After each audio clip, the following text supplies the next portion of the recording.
Aviva Merritt, it's a pleasure to have you on BCTV tonight for our Buffalo Public Access Pioneers. Well, thank you so much for inviting me. Okay. So, Aviva, talk to us a little bit about your background in the media. My background prior to being on BCTV? Yes. Media background, I probably had done, some interviews and promoted some of the things that I was involved in on the radio, like on your local radio stations. And I had done like some Good Morning Buffalo kinds of things for some other things that I was involved with. But my stint with BCTV was the big media thing that I did. You mean Sonship Communications? Sonship. It was Sonship then. Yeah, it's been so many names over the years. It has, but when I started out, it was Sonship Communications, yes. And that's where we started Aviva for Women at Sonship up on Main Street. In the building that they are now renovating. It looks lovely. Have you been by there? No, not yet, but I would like to get over there at some point. Yeah, it looks lovely over there. But that's where Aviva for Women was born. I talked to Turner Robinson one day. I just happened to be talking to Turner. And he said, Aviva, I had never really thought about doing, a TV program. And I saw Turner one day, and he said, Aviva, he said, we're doing some things up at Sonship Communications. And he said, and you always have so much to say, because anybody who knows me knows that I have always been a talker. And he said, and you might want to, come up and see what we're doing up there. So I went up there one day, talked to Turner about some ideas that I might have to do a show. And that's how it all started. How it all started. So was there any other way that you was that kind of how you heard about public access? Exactly. And that's what made you want to get involved? Yes. Okay, so tell us what was the kind of show that you wanted to do? Tell us what the show you did was all about. Okay. Aviva for Women, if you look at the introductions, Aviva for Women was a television show that I conceived myself and my sister Dolores Jackson, who is in Rochester, who was my first producer. And we wanted it to be a magazine kind of show where there would be different segments. There would be a primary focus, and the focus of the entire program was to inform, first of all, inspire, and entertain. Those were the three things that we strove to do when we started Aviva for Women. So it was done in segments. We had a segment where there was a main topic. We were informing or getting the message out about a lot of things that were going on. Then we had a segment that we called Mother Wit that a couple ladies did for me. And we talked about children. Virginia Robinson was my first Mother Wit segment host, who has since gone on. She's working with the Underground Railroad. Her and her mom, they've gone on, and she's doing that. Then we had Eva Doyle, who is the columnist. Eva was our hard-hitting. She did a commentary each week, and we ended the segment with that. And then Ego Studios, and I'm having a problem right now thinking of her name. But the lady from Ego Studios, she did a health and beauty segment for us. Exercise and what we needed to be healthy, to do what we had to do. Because the show was Aviva for Women, but the thing that we did, like we always said, whatever a woman was interested in, or women in general, the world was interested in. So it was dedicated to all the women and the men who loved us. And that's what Aviva for Women was all about. Okay. So take us behind the scenes of Aviva for Women. Talk to us about what was it like to doing Aviva for Women television program? Okay. It was hectic. It was very, very busy, but I had a wonderful crew. Ray Goodrum from Ray Scrapwood was one of my first cameramen, and then Joseph Merritt III, came on, and Joe had some aspirations, you know, to be a cameraman. So Joey started working with him. My son-in-law, who is a musician, Ronald Walker, who is part of the group Paradigm Productions. Right. The score for Aviva for Women was written by Ronnie. It's an original score. So Ronnie did the score for Aviva for Women. Julie Moy, who was Joseph Merritt's wife, she did all the signage. If you look at the sign for Aviva for Women, she did that, and we had stationery that she designed, and cards, and you know, all those kinds of things. And I'm thinking now, when I was trying to think of my beauty, fashion, and fitness host, her name was Edith Johnson. Edith Johnson, who has been at Ego Studios for at least 30 years. She did that segment for me on the show.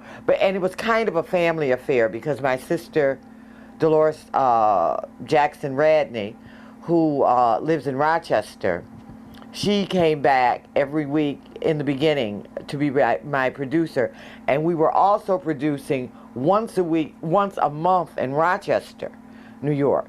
So she was, and after she got pregnant, then she stopped commuting, but she was my producer in Rochester. So our shows were being aired in Rochester and in Buffalo, and we did a Rochester segment once a month on what was going on in Rochester, and basically we did the same things. And my segment hostesses would go in maybe once a week, and they would shoot like 2-3 segments, you know, because they had like 3-minute segments in the show every week. So they would go in and do those, and then we would tape my Saturday. We taped on a Saturday morning. So it was really kind of a family affair. My sister, my son-in-law, my nephew, Joe Merritt is my nephew. So it was rather a family affair, and everybody took a lot of pride in what they were doing. And what we were most proud of, I think, on Aviva for Women, was that we were one of the very few shows. If you look back, and I don't know if there are any archives or anything, I doubt it, we produced a show a week where there were a lot of repetitions on the air at that time. We took pride in not doing repeats. We were on the air, and anybody will tell you. All right. Anybody, we took a lot of pride in making sure we were very committed to Aviva for Women. Everybody was. We did not want two or 3 weeks the same thing ran, you know, and those are the kinds of things that used to happen there. We put almost 60 shows in the can in a year. Joy, you talked to Joy. We had about 60 shows. We ran a year, and we did at least 60 shows in a year. You really worked. Yeah. Y'all was working. We did. All right. Snowstorms, I can remember going to Rochester in one of the worst ice storms in Buffalo, because we were committed to going to Rochester that morning to do that show, because we knew we had people, I think it was International Women's Day, that we were doing in Rochester, and we had planned this for like a month, and we got up and ice was everywhere, and we were driving along the thruway, cars were in ditches and all, but we got there and we did that show. That's how committed we were. Everybody that worked on my crew, everybody. And I thank them all for doing what they did, and it, you know, nobody really at that point wanted to stop when we did, but I had gotten burned out, everybody, but we had a lot of fun. We had a lot of fun doing Aviva for Women. So speaking of, you alluded to about things, how it was a family affair and how a lot of people worked together. Talk to us about what the atmosphere was like at Public Access, Sonship Communications, with some of the other television shows and producers and technicians and some of the other people that were at Sonship at that time. What was the atmosphere like there? Talk to us about that. Let me say this. There were some people at Sonship Communications, Carl Dukes, who Right. did some wonderful things. He helped us a lot. Right. I'm trying to think. Carl worked very closely with us. There were a couple of people that came and went that helped on the show. And we tried not to get into a lot of the things because we knew what we wanted to do. I had a crew, and I was just very, very grateful that I didn't have to depend on the crew that was working there at that time, because a lot of the people were not dependable. A lot of the equipment was not usable. Things like that. But we Boy, that persevered. sounds familiar. Yeah, we persevered, and we got done what we wanted to get done. There were times there was no heat in that building. I remember. And it was in the winter, and we were taping, and we were sitting there with our coats on. Then we would take our coats off, and we would tape maybe 5 minutes, and Joe's hands would be getting cold with the camera, and then we would stop. And but we knew we had to do a show. We had guests coming, and we just went on and did what we had to do. Paid your dues. That's it. Basically. And and that's what we did. Okay. So, share some of your favorite moments from Aviva for Women. Anything that just jumps out at you? There were so many, but when I think about the shows that I did with children, always were very special to me. We did Christmas shows. We did a show about drugs and teen pregnancies, and because we ran the gamut. One of my very, very special show that was very, very dear to me is when I interviewed Betty Shabazz when she was here.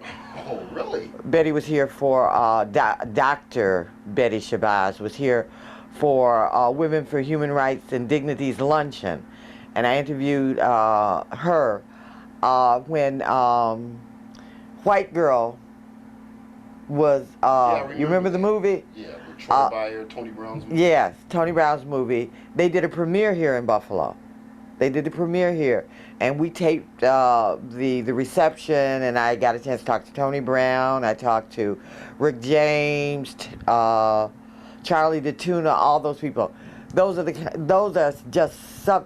And the show that I think I probably had the most fun with was my trying to exercise up at Ego Studios. I did a karate show, or a karate, as they told me when I was doing the show, with Dennis Brown. Dennis and I did that. Hey, isn't that Aviva from Aviva for Women? Yeah, I bet you she's got a lot of money. Let's see. Okay, let's take her money. Hey, you can't do that to my friend.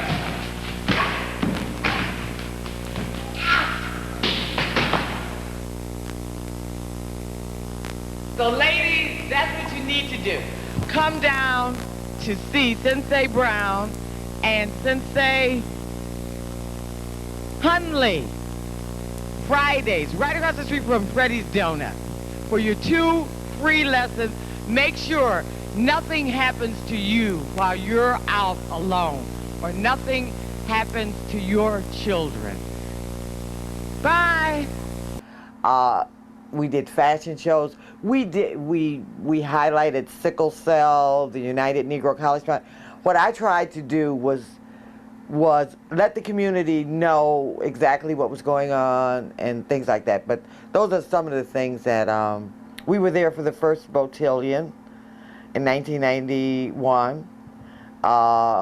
We did the first bows up at Adams. It's Adams Mark now. Yeah, the Hilton. The Hilton, yes.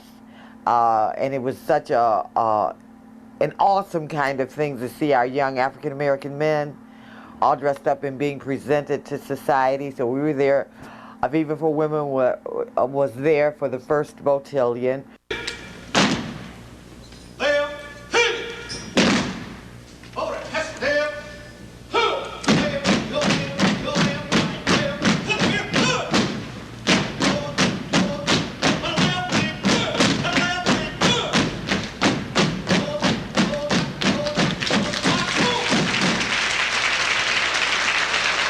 We watched Women for Human Rights and Dignity grow. We were there, almost at the inception of Women for Human Rights and Dignity with Connie Eve. So we were there for some rather momentous occasions here in Buffalo. So talk to us about some of the feedback that you received from the community for Aviva for Women. How supportive was the community? Very. I still get people. asking me, Aviva, I still get calls, like, Aviva, can you come and cover this? Can you do this? Will you do this? Because after I stopped doing Aviva for Women, I hosted some segments for BCTV. They called me to come over and just host some things that they needed a hostess to do.